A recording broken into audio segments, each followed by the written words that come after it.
Hello, c'est Escaro, j'espère que tout va bien pour vous, moi ça va super et je suis trop contente de vous retrouver aujourd'hui pour une vidéo sur mon métier de community manager. J'ai déjà fait des vidéos sur mon métier, j'en ai fait plusieurs, une sur mon interview de France 3 et il y a quelque chose qui, vous allez voir dans les prochaines semaines, quelque chose de similaire qui va sortir sur la chaîne et je vous en dis pas plus.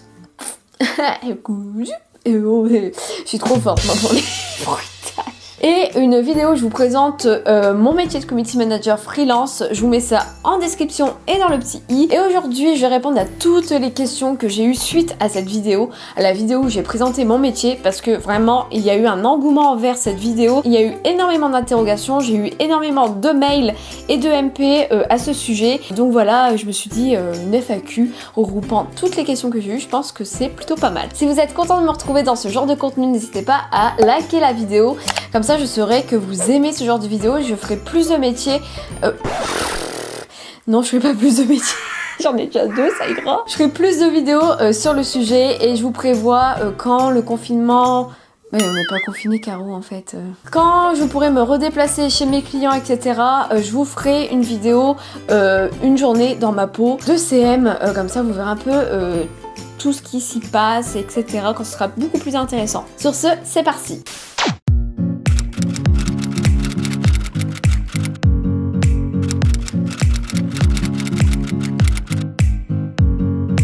Coucou Gipsy, venez me faire un câlin. Déjà, première bonne nouvelle, je pensais avoir enregistré les questions que j'ai eues sur Instagram. Je pensais qu'on pouvait les retrouver dans les archives. Et en fait, dans les archives, on peut retrouver que les stories. Et ben alors, qu'est-ce qui se passe? Et donc, je pensais que dans les archives, ça enregistrait également les questions, mais je crois me souvenir des 2 questions. Il y a Cynthia qui est passée par là en me demandant qu'est-ce que c'est, tout simplement. Mais je t'invite à regarder ma vidéo de présentation sur ma chaîne YouTube. En fait, le community manager va permettre de faire la liaison entre tes clients et ce que tu vends ou les services que tu proposes à travers les réseaux sociaux, donc à travers de contenu vidéo, contenu photo, podcast, etc. Et donc c'est lui qui gère les réseaux sociaux de A à Z, qui va élaborer une stratégie de communication par rapport à ce que tu vends ou à ce que tu proposes. C'est lui qui connaît tout, les algorithmes, ce qu'il faut faire, ce qu'il ne faut pas faire, il va te conseiller, il va te former, etc. Vraiment, c'est un couteau suisse. Je me suis mis aussi dans la création de sites internet en plus de mon métier de community manager, donc c'est vraiment un plus que je voulais intégrer dans mon panel de services et je suis en train de me développer et de proposer d'autres choses et c'est en cours, donc je n'en parlerai pas ici, c'est secret. C'est pas la personne qui va faire des stories, qui va geeker à fond, ou on peut le voir comme ça, hein. Moi on m'a déjà demandé qu'est-ce que tu fais en fait. Tu fais quoi de tes journées à part faire 1 ou 2 publications? Ça s'arrête pas là, c'est créer une stratégie de communication, réagir à ce que tu as fait par exemple le mois d'avant pour essayer voilà, de voir ce qui a été, ce qui a pas été, de réadapter en fonction de ce qui s'est passé, prendre du recul. Enfin vraiment, il y a vraiment un gros travail en amont.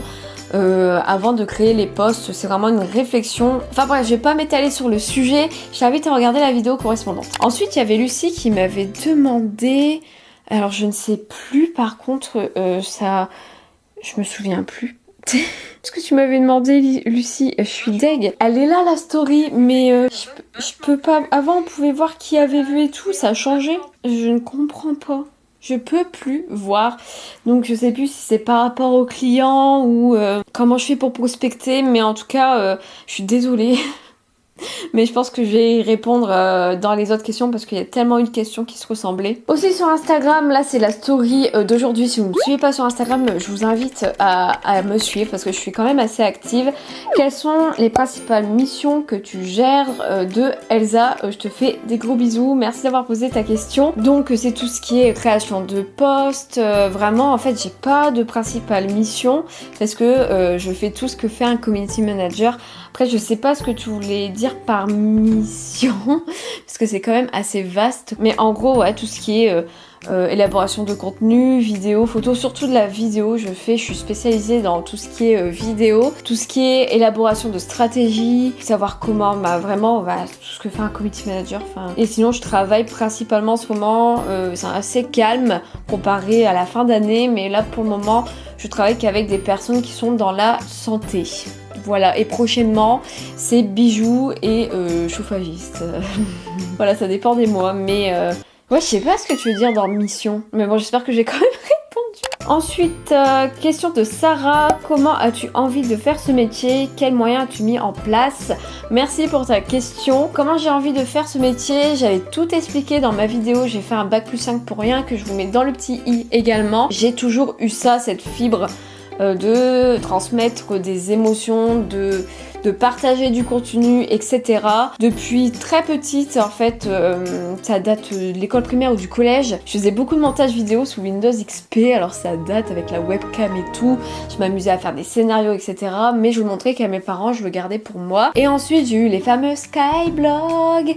Et de là, j'ai commencé à faire des montages vidéo, à faire des émissions et tout. On se moquait beaucoup de moi au collège.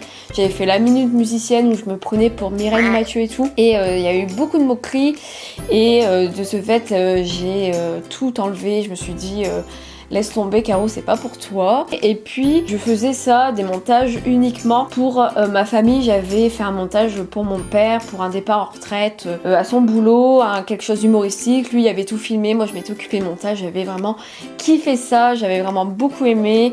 Et c'est resté cette petite fibre, voilà, de créer quelque chose et de susciter des émotions. Vraiment c'est resté en moi, mais voilà, je me suis dit je peux pas en faire mon métier. Je m'étais renseignée quand je cherchais quoi faire après le bac. J'ai visité un lycée à Roubaix où je faisais le BTS audiovisuel et la personne qui m'a fait visiter m'a dit tu seras qu'intermittent du spectacle, le métier n'est pas sûr, moi je te conseille pas, etc. Enfin il m'a plus fait peur qu'autre chose et j'avais laissé tomber cette idée et je suis partie dans un métier vraiment où j'étais sûre d'avoir du travail, c'est-à-dire dans le secteur de l'agroalimentaire. Et j'étais jusqu'au bac+5 et je me suis aperçue que ce n'était pas pour moi, je me retrouvais pas là-dedans. Donc j'ai laissé tomber, j'ai mis de côté ce métier et j'ai cherché un métier créatif et je suis tombée sur le métier de community manager et puis je me suis lancée et me voilà aujourd'hui. Ensuite on va passer à Facebook. Là j'ai fait des captures d'écran.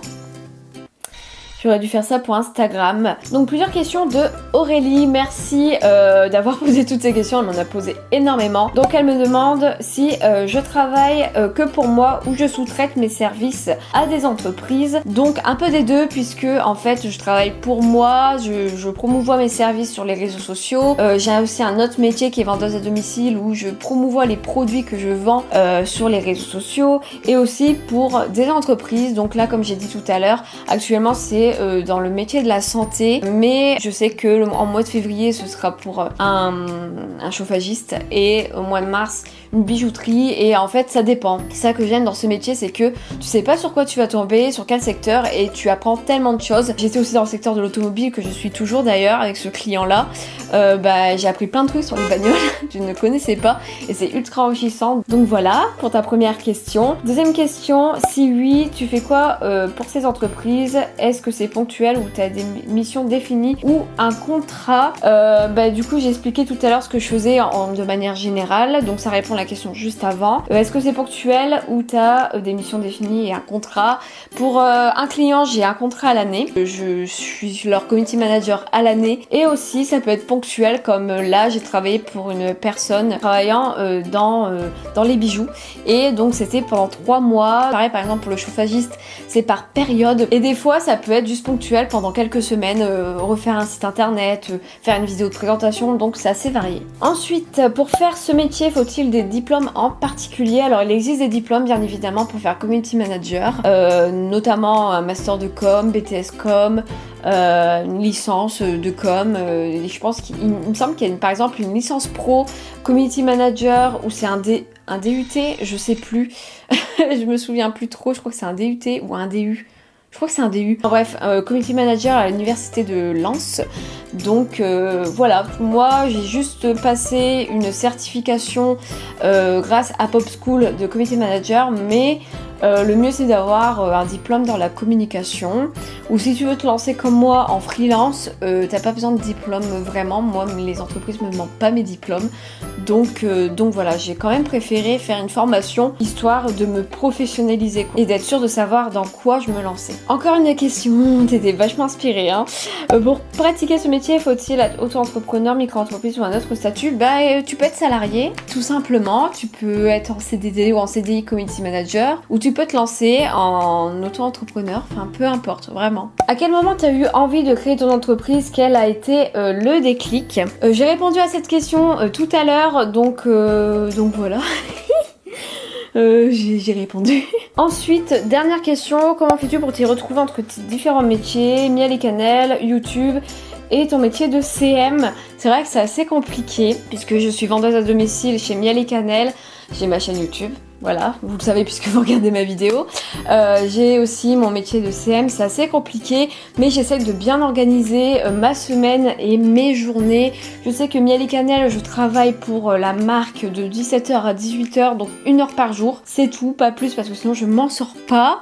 Ma chaîne YouTube, c'est uniquement quand j'ai le temps puisque c'est un loisir, donc voilà, j'essaie de faire un maximum. Dès que j'ai du temps, je fais une vidéo, ça c'est certain.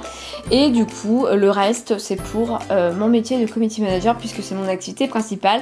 Donc du matin, voilà, ça dépend en fait de ce que j'ai à faire durant la journée. En fait, ma journée s'organise autour de mon métier de community manager, autour de mon entreprise. Dès que j'ai du temps, je le consacre à ma chaîne YouTube ou à mon métier de vendeuse à domicile.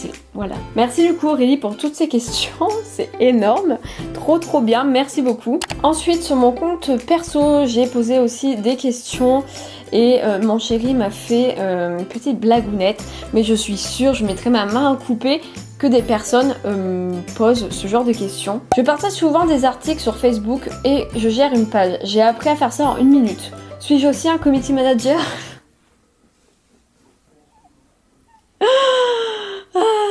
Je l'adore. C'est vrai qu'il y a beaucoup de gens qui pensent ça, mais pas du tout. Si vous faites ce genre de choses, vous n'êtes pas un community manager, vous partagez. Vous êtes un partageur. Non, vraiment, comme je disais en début de vidéo, un community manager ne publie pas comme ça sur un coup de tête. Il y a toute une stratégie. C'est un peu comme les pubs que vous voyez à la télé. Vous vous dites, mais elle est débile cette pub, moi je peux faire ça en 2 secondes. Non, pas du tout. Ça a été réfléchi avant. Les affiches que vous voyez devant, ça a été réfléchi des mois avant, voire des semaines avant. Donc non, tu n'es pas un community manager si tu partages juste des articles comme ça. Vraiment, il y a un but précis. En fait, il y a une ligne rouge à suivre, un objectif. Par exemple, vendre, je sais pas, moi, juste des bêtises, une gamme de bracelets. Et bien, on va communiquer sur cette gamme de bracelets en suscitant des émotions, du rire, de la tristesse, des états de choc, etc. Enfin, vraiment passer des émotions pour faire interagir les gens et les convertir en clients. Voilà, c'est ça le but ultime d'un community manager. Mais non, c'est pas parce que tu partages juste des articles sur une page bidon que tu es community manager. Deuxième question. Que fais-tu de tes journées à part traîner sur les réseaux sociaux, publier 2-3 phrases et attendre que le temps passe? C'est ce que je disais en début de vidéo. Et donc, si à part publier 2-3 phrases, 2-3 posts et attendre que le temps passe, je travaille pour moi, j'organise ma journée comme bon me semble. Si un jour j'ai envie de passer une journée off, je passe une journée off, mais je m'organise en amont avant. Enfin, voilà, je ne suis pas là à me tourner les pouces comme ça. J'ai d'autres clients, je prospecte au moins 1 fois par semaine pour essayer de trouver de nouveaux clients. Je discute avec les gens, je donne des conseils. Je développe ma nouvelle gamme de services qui va être en 2021. Enfin, y a pas que ça quoi. Hein. Non mais c'est quoi ces questions là? Merci. Et le pire, c'est que je suis certaine qu'il y a un max de personnes qui pensent comme ça, quoi.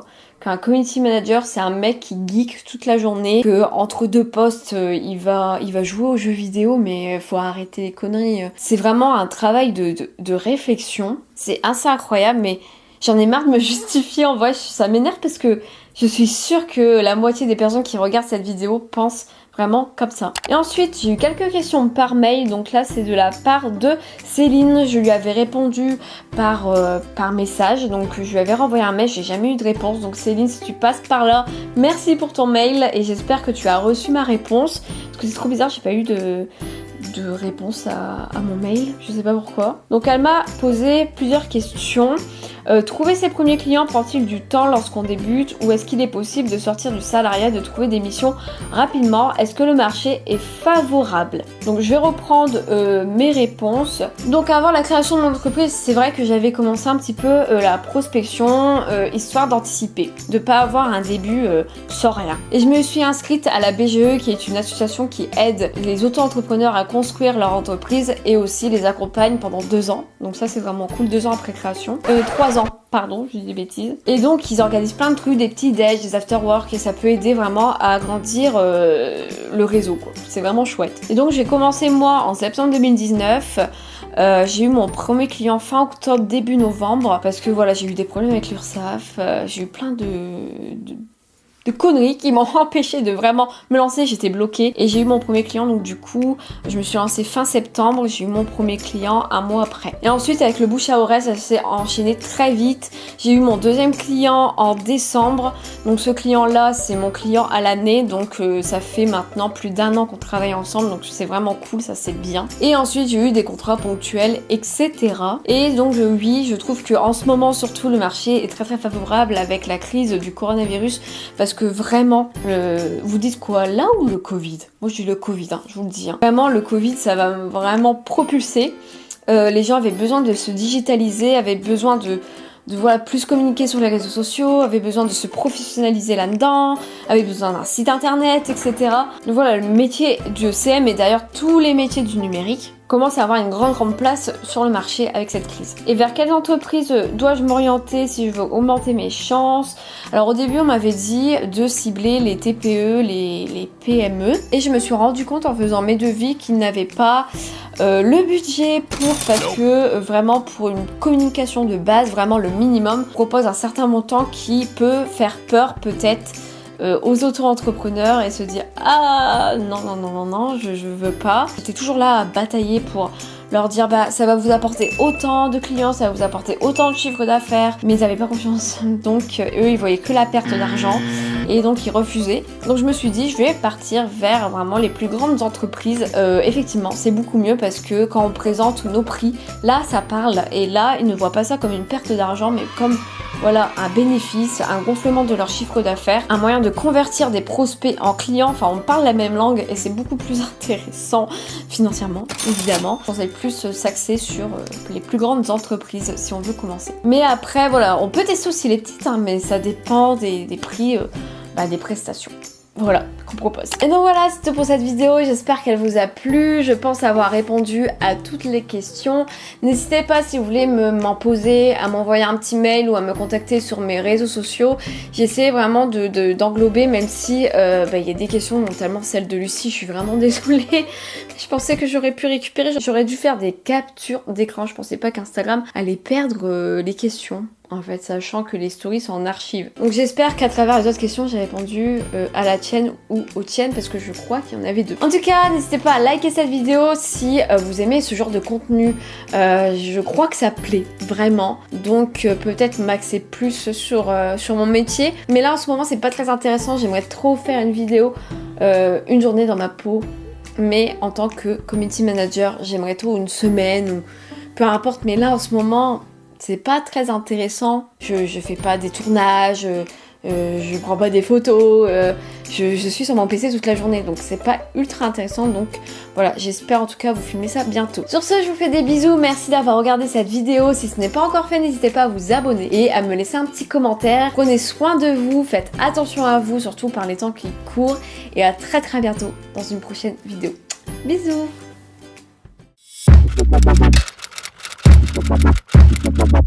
Bye.